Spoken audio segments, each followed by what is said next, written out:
ಸಾಮಾಜಿಕ ಜಾಲತಾಣದಲ್ಲಿ ಸಾಕಷ್ಟು ವಿಚಾರಗಳು ಓಡಾಡ್ತಿತ್ತು, ಒಂದಿಷ್ಟು ಗಾಸಿಪ್ಗಳಾಗಿರ್ಬೋದು, ಅದನ್ನು ಯಾವ ಥರನೂ ಬೇಕಾದರೂ ಕನ್ಸಿಡರ್ ಮಾಡ್ಬೋದು.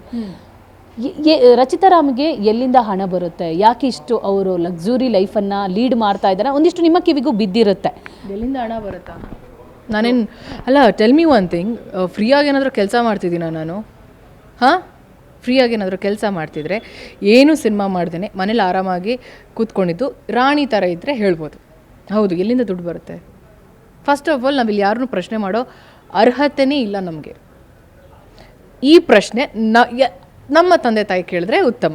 ಎಲ್ಲಿಂದ ಬರ್ತಿದೆ ಇವೆಲ್ಲ, ಏನು ಮಾಡ್ತಿದ್ಯಾ ನೀನು ಅಂತ. ಎಸ್ ಹೇಳ್ಬೋದು, ಬಿಕಾಸ್ ನನಗೆ ಜನ್ಮ ಕೊಟ್ಟವರು ಅವರು. ಅವ್ರ ಮುಂದೆ ನಿಂತ್ಕೊಂಡು ಹೇಳೋ ಅಂಥದ್ದು 100% ನನ್ನ responsibility. I have to say ಇದು ಏನು ಕತೆ ಏನು ಅಂತ. ಕೆಲಸ ಮಾಡಿಲ್ಲ ಅಂದರೆ, ಕೆಲಸ ಮಾಡಿದಾಗ ಯಾರಾದರೂ ಪ್ರಶ್ನೆ ಬಂದು ಕೇಳಿದ್ರೆ ಐ ಥಿಂಕ್ ಏನು ಹೇಳೋ ರೀತಿಲಿ ಹೇಳ್ತೀವಿ ಅಷ್ಟೇ.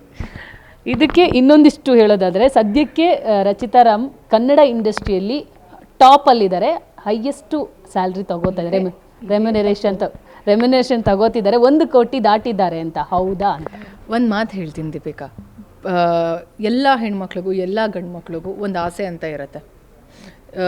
ನಾವೇನೋ ದೊಡ್ಡ ಫಿಲ್ತಿ ರಿಚ್ ಆಗಿಲ್ಲದೆ ಹೋದ್ರೂ, ಇಲ್ಲ ದೊಡ್ಡ ಅಂಬಾನಿ ಫ್ಯಾಮಿಲಿ ಬ್ಯಾಕ್ಗ್ರೌಂಡ್ ಯಾರಿಗೂ ಇರಲ್ಲ ಅಲ್ವಾ, ಹುಟ್ಟಿದ ತಕ್ಷಣವೇ. ನಮ್ಗೆ ಯಾರಿಗೂ ಇಲ್ಲಪ್ಪ, ನಿಮಗಿದೆಯಾ? ಇಲ್ಲ.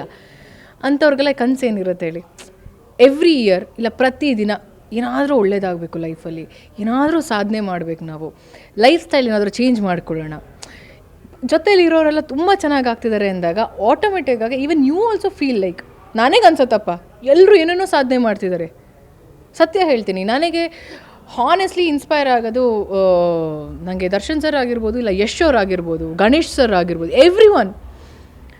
ಅವ್ರ ಕತೆ ಅವರೇ ಹೇಳಿದಾಗ ನಾವು ಕಾರ್ಯಕ್ರಮದಲ್ಲಿ ನೋಡಿದ್ದೀವಲ್ಲ. ಇನ್ಫ್ಯಾಕ್ಟ್ ನಾನು ದರ್ಶನ್ ಸರ್ ಒಟ್ಟಿಗೆ ನಾನು ಹೀಗೆ ಕೂತ್ಕೊಂಡು ಮಾತಾಡ್ತಿರ್ಬೇಕಾದ್ರೆ ಅವ್ರ ಕತೆ ಪ್ರತಿಯೊಬ್ಬರಿಗೂ ಗೊತ್ತಿದೆ. ವೀಕೆಂಡ್ ವಿತ್ ರಮೇಶ್ ಅನ್ನೋ ಕಾರ್ಯಕ್ರಮದಲ್ಲಿ ತುಂಬ ಜನ ಕೂತ್ಕೊಂಡು ಅವ್ರ ಬಗ್ಗೆ ಮಾತಾಡಿದಾಗ ಅವರ ಒಂದು ಸಾಧನೆ ಆಗಿರ್ಬೋದು, ಇನ್ಫೋಸಿಸ್ ನಾರಾಯಣ ಮೂರ್ತಿ ಸರ್, ಸುಧಾ ಮೂರ್ತಿ ಮ್ಯಾಮ್, ಅವ್ರದ್ದೆಲ್ಲ ಹೂವದೆ ಅವಾಗ ಏನು ಮಾಡ್ತಿದ್ರು ಅವರೆಲ್ಲ.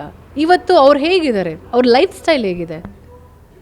ಜಸ್ಟ್ ಬಿಕಾಸ್ ನಿನ್ನ ಲೈಫ್ ಸ್ಟೈಲ್ ಚೇಂಜ್ ಆಗಿದೆ ಅಂತ ಯಾರೋ ಕಾಂಟ್ರಿಬ್ಯೂಟ್ ಮಾಡ್ತಿದ್ದಾರೆ ಜೀವನದಲ್ಲಿ, ಯಾರೋ ಒಬ್ಬ ವ್ಯಕ್ತಿ ಅಂತ ಅಲ್ಲ. ನಿಮ್ಮ ಲೈಫ್ ಸ್ಟೈಲ್ ಚೇಂಜ್ ಆಗಿದೆ, ಆಯ್ತು ನೀವೇನೋ ಬೇರೆ ಕಾರಲ್ಲಿ ಬರ್ತೀರ, ನಿಮ್ಮ ಲೈಫ್ ಸ್ಟೈಲೇ ಚೇಂಜ್ ಆಗಿದೆ ಅಂದ ತಕ್ಷಣ ನಾ ಹೇಳೋಕ್ಕಾಗತ್ತಾ? ಇಲ್ಲ ನೀವು ಒಪ್ಕೊಳ್ತೀರಾ ನಾನು ಹೇಳಿದ್ರೆ?